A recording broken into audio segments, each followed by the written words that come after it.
Bienvenidos a Tinta de Escritores, espacio que se emite regularmente desde la librería Mundos Invisibles. Mi nombre es Daniel Fernández Cors y que nos acompañan hoy son Esteban Charpentier y Robert Marx, poeta argentino y colombiano.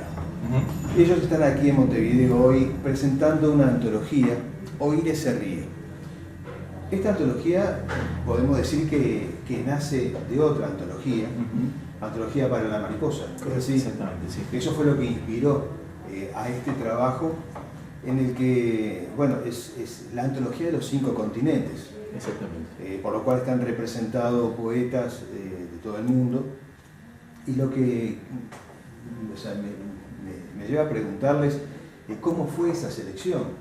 O sea, ¿conocían a quienes forman este libro hoy, o a estos escritores, o fue una apertura y fueron seleccionando trabajo?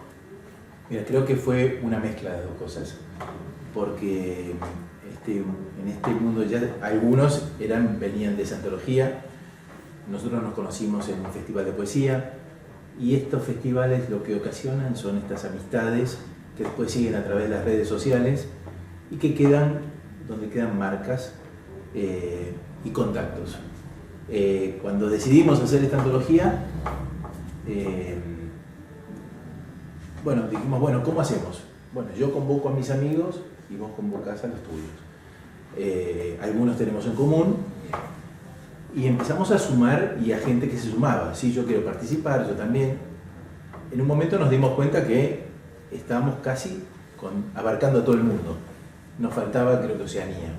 Hicimos el contacto con Oceanía, con una asociación de poetas de allá, de Australia, y dijeron como no, con mucho gusto, y tenemos 4 o 5 poetas de Australia. Entonces ahí sí, ya teníamos la antología de los 5 continentes, que es una meta, digamos, simbólica, pero importante, porque tenemos 126 poetas vivos, actuales, contemporáneos, que escriben sobre un tema único, propuesto por nosotros, es decir, un tema que nos unía a todos, que eran los ríos. Y cada uno podía darle a esa palabra río la connotación que quisiera y el formato que quisiera darle. Y a partir de eso surgió esto. Acá tenés en tu mano la edición colombiana y esta es la edición argentina. O sea, ya hay 1000 ejemplares de esta antología y se están por replicar en otros lugares. Porque a todos los que participaron les dimos la libertad de publicarlo en su país, simplemente conteniendo con la misma estructura, y eventualmente, si en algún país quieren agregar poetas que no estuvieran reflejados, podrían hacerlo. Así que bueno, no sé, Robert, si quieres decir. Me gustó algo que leí por ahí, donde creo que fuiste tú, Robert, que cuando le hiciste la propuesta a Esteban, tú lo vinculaste a este trabajo por el trabajo anterior, donde te había gustado cómo había tratado los temas del amor, del desapego y de tanta profundidad. Y tú creíste que la manera de escribir de Esteban sobre temas tan profundos, pero temas tan corrientes a la vez, fue lo que te inspiró para volcar la propuesta en todo esto lo que significa la corriente, lo que lleva al río, ¿no? Que es así. Sí, digamos, el disparador, por lo menos. El gatillo de toda esta propuesta fue el viaje que compartimos por los países eslavos.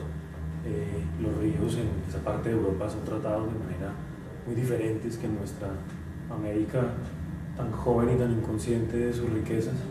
Y creo que al verlos domesticados, bien tratados, pavimentados, casi canalizados, dijimos, mira, qué diferencia, y nos hizo pensar que merecíamos la oportunidad de todos hablar sobre una misma cosa, porque en los festivales de poesía es frecuente que uno se intercambia libros y que de repente, ay, mira, yo también tengo un poema sobre ese tema y tal, y nos pareció interesante. El río además es un cuerpo que reúne muchas aguas, que se nutre de diferentes corrientes que vienen desde diferentes direcciones, y nos pareció interesante, digamos, ampliar esa metáfora a una cosa real y publicarla de esa manera. La poesía de Esteban, no lo digo yo, lo dicen los críticos, lo dicen los lectores que tienen por todo el mundo, es muy buena, y tratamos de que los poetas que están aquí no en el mismo estilo, por supuesto, porque hay muchos estilos, como hay muchos tipos de ríos, pero sí fueran poetas publicados, fueran poetas reconocidos. En el 90% de los casos accedieron a escribir para nosotros, para este libro, y en algunos casos poetas muy consagrados, muy conocidos, que dijeron, mire, sinceramente, lo mejor que tengo sobre el tema ya está publicado y es este, pero con todo el permiso, digamos. También integra la teología. Es interesante, porque al principio cuando hablaban que habían convocado escritores a través de las redes sociales, en un principio pensé que podían ser personas que escribían bien, pero porque hoy todo el mundo sube material, ¿no? Pero en este caso, bueno, no sé, me están contando que eran escritores ya reconocidos o con publicaciones en sus diferentes medios. Bueno, mira, para darte un ejemplo muy concreto y muy presente, un amigo, un poeta de Costa Rica, que uno le dice amigo porque lo tiene de amigo y además hemos hablado varias veces, yo lo he sacado en mi programa de radio, este año fue Premio Nacional de Poesía de Costa Rica. Esta semana un poeta peruano, al que conocimos también a través de otro poeta peruano que vive en Nueva York, pero me dijo, mirá, llamalo a Miguel Ildefonso, ha ganado el Premio Nacional de Poesía de Perú. Hay un premio Jaime Sabines de México, colombiano, que lo ganó. Hay en todos lados, y justamente tiene que ver con que son poetas contemporáneos y vivos. El que quiere tener un panorama de lo que es la poesía mundial actual, obviamente hay millones de poetas que no han entrado en esto, pero sin perjuicio de lo cual, por ejemplo, cuando tenemos 2 uruguayos nada más, ¿sí? Pero bueno, hubiéramos puesto más. Pero era tal la vertiginosidad que nos proponía que dijimos, bueno, cerremos acá, porque también tiene 500 páginas. Entonces uno decía, acá tenemos a alguien que para mí es emblemático de la poesía uruguaya, pese a que no vive en Uruguay, que es Saúl Ibargoyen, que es un personaje impresionante, que yo lo conocimos juntos, tiene 87 años y sigue subiéndose a los escenarios a leer poesía y a hablar de Uruguay y a decir sus cosas. De hecho, el poema de Saúl es sobre el Río de la Plata. Hay otra poeta que no es tan reconocida, Melissa Machado, que es de acá, pero también estaba en el Festival de Nicaragua y había leído un poema sobre el Río de la Plata, y entonces a través de una amiga le dijimos, che, ¿no querés publicarlo? Sí, cómo no, y entonces lo publicamos.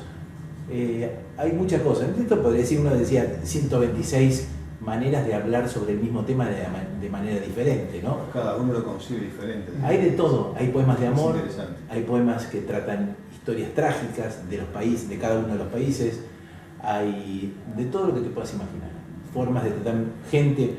Es decir, el Teuco Castilla, que es un poeta muy, muy importante de Argentina, escribe sobre el Tánger. Luis Benítez escribe sobre el Hudson, y así hay poetas de Europa que escriben sobre ríos de América, y hay poetas que viven en países donde no hay ríos, claro. Arabia Saudita.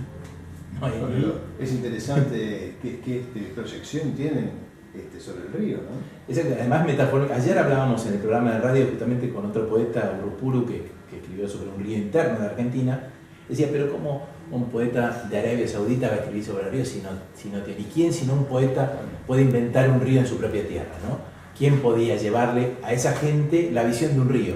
El poeta le acerca un río que no existe, se lo acerca a su población, a su pueblo, y el tipo sale, y hay 2 poetas, por lo menos de Arabia Saudita, que escriben sobre el río. Hay un poeta de Barcelona, que el tipo dice, yo soy el poeta de Barcelona, que es la capital del país de Cataluña, dice el tipo. En un video ya nuestro amigo español decía, bueno, en realidad, con estas complejidades, ¿no? Que dice, Barcelona no tiene un río, pero el tipo escribió sobre un río de Barcelona imaginario, y lo dice en su poema. Hay un poeta de Nicaragua que dice que en realidad no quería escribir este poema sobre el río, por lo que implicaba para él hablar sobre el río de su país. Es decir, hay muchas connotaciones y distintas cosas que tienen que ver con los ríos, que para nosotros es un libro de aprendizaje, de conocimiento y de conexión. La semana pasada estuvimos hablando con con una poeta de Singapur, que no lo conocemos, sin embargo nos invitaron a un festival de Singapur el año que viene, y no sabemos si vamos a ir. También nos invitaron de Marruecos, empezaron a invitarnos de todos lados porque esta cosa de unirse, tiene una cosa mágica el libro. Tiene armenios y turcos, tiene palestinos e israelíes, tiene un poeta de la FARC y un poeta del ejército colombiano, tiene poetas ingleses y argentinos, si quisiéramos establecer alguna cosa, americanos y chinos, americanos y rusos, hay de todo. ¿Sí? Bueno, de alguna manera el arte nos une a todos, ¿no? Los Claro. que nos separan a los hombres son otros problemas. Exactamente. Por eso podríamos llevarlo al tema, al plano filosófico, si quisieras, ¿no? El río es una manera de distanciar dos orillas, pero al mismo tiempo es lo que conecta dos países, ¿no? Es lo que permite que los contrarios se acerquen, y esa es un poco la riqueza que quisimos proyectar en este proyecto. El río asimismo es una manera de hablar de la vida, pero también de la muerte, es una manera de hablar de lo que nos une, de lo que nos distancia, es una manera de hablar de lo cercano y de lo lejano, ¿no? Si uno se pone a ver lo que nos separa, Sí. por el puerto de Colón de Buenos Aires es un punto minúsculo en el mapa, y hay que ver la distancia que es, ¿no? Ni siquiera se ven las dos ciudades en ese punto, y eso es lo que quisimos un poco proyectar. Precisamente de eso se trata la poesía, de que las cosas se enriquezcan a partir de posibles visiones y de posibles interpretaciones, ¿no? Sí, el hecho de que estén todos los países, todos los continentes representados, creo que suma mucho a la obra y da una visión general sobre lo que se intenta expresar a través del río, ¿no? Exactamente, pero al mismo tiempo estamos hablando de estos temas con una solvencia de conciencia de lo que hicimos, ¿cierto? En realidad no fue tan así. Ahora porque tenemos esto acá, lo podemos decir. Pero fue una cosa espontánea de dos tipos que están paseando en algún lado, cruzando el Moldavia, y entonces dicen, ¿y por qué no hacemos sobre los ríos? Entonces hicimos un efecto, tiramos una lapicera abierta al río y dijimos, acá empieza la antología. Y lo cierto es que no pensábamos que iba a tener esta, yo no digo trascendencia, en realidad en Colombia tuvo mucha trascendencia, en Argentina está teniéndola, ha salido publicaciones en Corea del Sur, de una hoja en un periódico, ha salido comentado en Francia, en Italia, en Singapur. Hay un programa de televisión de un poeta de Benín, de África, que hizo un programa de televisión dedicado a esto, y yo lo saqué por la radio, el tipo no podía creer que estuviera hablando a Argentina desde Benín en directo sobre un proyecto en común, ¿no? Es esta magia que sucedió, que yo creo que en Argentina tenemos el G20 ahora, y nadie cree que ahí haya un consenso de nada, sino es simplemente una reunión formal de gente que no sabe qué decirse o que intentan llegar a pequeños acuerdos. Acá fue espontáneo, fue natural y fue como diciendo, qué bien, me siento cómodo escribiendo del mismo tema que va a escribir otro al lado mío y posiblemente con una visión totalmente distinta, ¿no? Pero es un gusto verlo cada minuto. Ayer leímos varios poemas y descubrimos todo el tiempo, por ahí yo hay algunos que no los leí completamente o después de la relectura le encuentro otra cosa, y ayer pasamos 3 chiquitos de colegio de Cartagena leyendo un poema de un tipo que, en Cartagena, de un tipo que vive en un pueblo de Italia, que se le caen las lágrimas cuando ve al chico de Cartagena leyendo su libro, ¿no? Y decir, ¿qué pasó? ¿Qué hubo acá? ¿Cómo conoce el chico de Cartagena, que en un río que se llama Tíber, que está en Italia? Bueno, esta cosa, ¿no? Eso es lo que tiene de mágico. Tiene su magia. Sí, claro, exactamente. Decime algo, si alguien quiere conseguir este libro, ¿cómo se consigue? Qué misterio. En los mundos Están de invisibles, paso en Montevideo. Sí, podemos dejar algunos libros. en los mundos invisibles se pueden acercar. Vamos a dejar un par para los lectores de ustedes, los vamos a dejar firmados como gran atracción turística. Por favor, vénganse con las combis. Y lo leen. Y en más Claro, ojalá el que se anime, nos encantaría, tenemos una página en Facebook y esto, y nos encanta subir la foto de gente leyendo, ojalá en otros idiomas, ojalá lectores que no se habían conectado con sus escritores antes. Nos encantaría, si alguien lo compra y nos manda el video de... Y ahora vamos a más puro verso, y también lo vamos a presentar ahí, y también van a quedar libros ahí. Hay algo importante para decir en ese sentido. No tiene un objetivo comercial. Estaba pensando. Este libro fue presentado en Colombia, si bien en algunos lados se vende, mayoritariamente fue entregado a bibliotecas, algunas bibliotecas lo han comprado, es decir, pero ese no es un negocio, digamos. nosotros no nos interesa hacer un negocio con esto. De hecho, yo soy presidente de esta Fundación Pibes, que lo edita en Argentina. Él participa del Consejo Directivo del Colegio de Colombia, del José Macleón, ¿así es el nombre? ¿No? Sí. Que también lo publicó allá y está el sello de los dos. Nosotros dijimos, lo hicimos tanto en Colombia como en Argentina. Por cada libro que se vende vamos a plantar un árbol.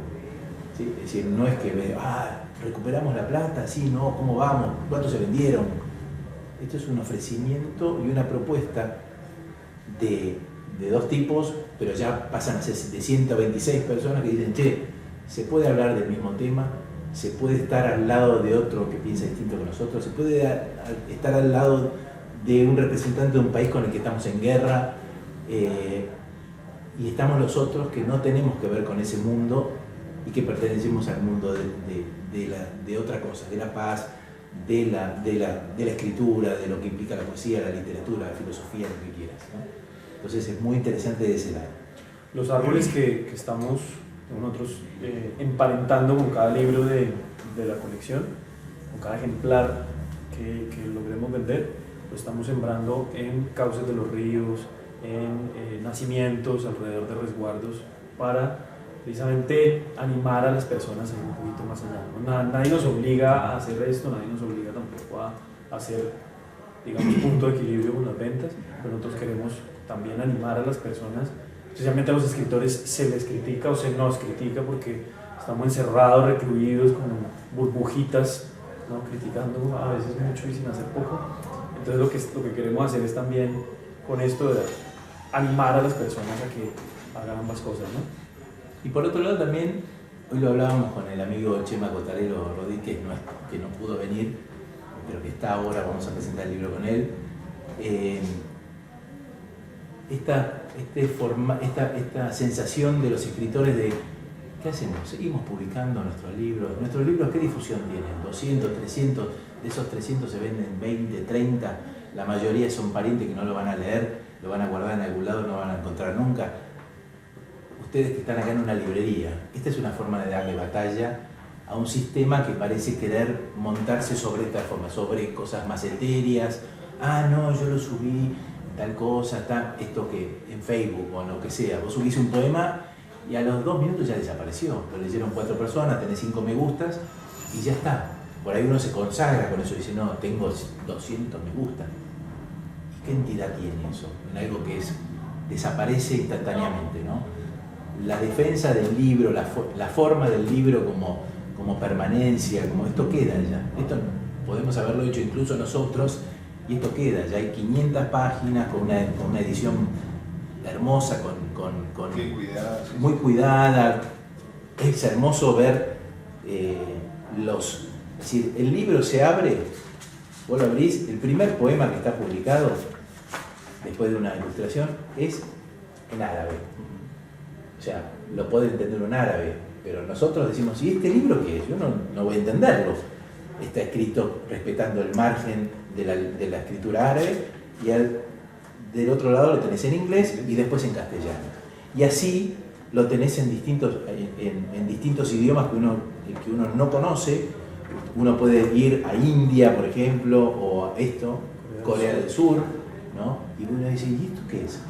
Pero es hermoso verlo, ¿no? Vos decís, mirá qué lindo esto. Yo el otro día me compré una antología de poesía coreana y argentina y me deleitaba mirando las formas de escritura, lo que parecen dibujos, y tiene que ver también con un poco, uno lo puede ver acá y puede decir, mira, parece un río, uno ve el río y ve estas formitas que se deforman, bueno, esto parece ser un río, este es un poeta de Egipto, ¿no?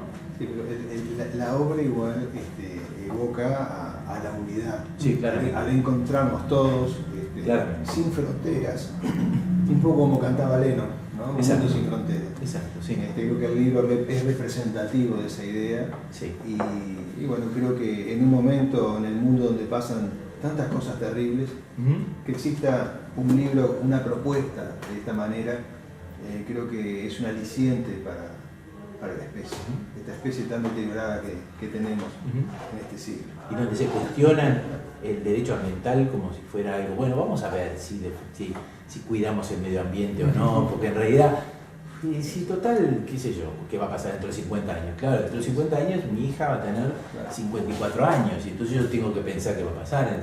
¿Y cómo pienso yo? ¿Qué forma tengo? Ay, no, subí en Facebook una foto de un río. Bueno, puede ser una forma. No, fui a una marcha donde pusimos el cartel y después nos volvimos a casa y nos bañamos y tuve media hora con la ducha que me caía y perdiendo agua.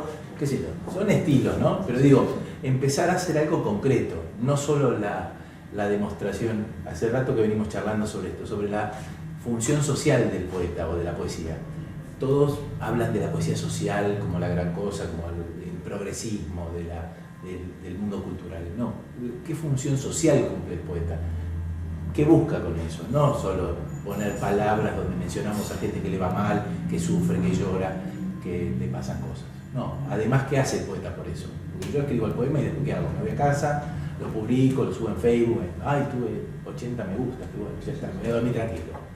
Y no funciona así, ¿no? Así que, bueno, un gusto haberlos tenido, haber conversado sobre esta obra que me parece magnífica.